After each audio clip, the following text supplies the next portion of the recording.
The Watermine is an outdoor water park in Reston, Virginia, run by Fairfax County Park Authority.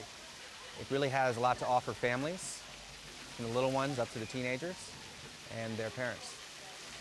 The Watermine expansion officially opened August 1st, 2015.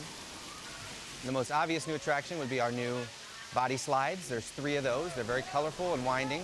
One of the 3 is fully enclosed all the way down. Another one is fully open on top, and then the third is a mixture of both. I've ridden all 3, and each one of them are pretty fast, but all of the riders will probably have their favorite one. The top pad area was built with toddlers and little ones in mind. There's lots of sprays and features that are really low to the ground and really low impact, so they can enjoy themselves throughout the spray pad. Some of the features include smaller slides and also sluice gates that they can interact and control the flow of water through different channels. Well, some of the other attractions we have include a giant scorpion. It is interactive, so you can push buttons that will make it spray in different directions and different manners.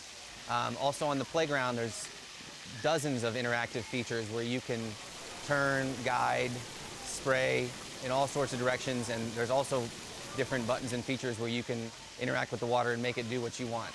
And we also have a giant dump bucket, which dumps every few minutes. The children are really enjoying that, and they like to line up right underneath it and wait for it to tip. It's an exciting attraction. We also have some smaller slides on the spray ground itself, which are really good for those that are under 48 inches that may not be tall enough to ride the big slides. Well, the reaction overall has been very positive. Everybody seems very excited and happy to be here. All of the interactive features are being widely used by everybody. As soon as the riders are getting out of the slides, you can see the joy on their face, so it's been overall a really good response.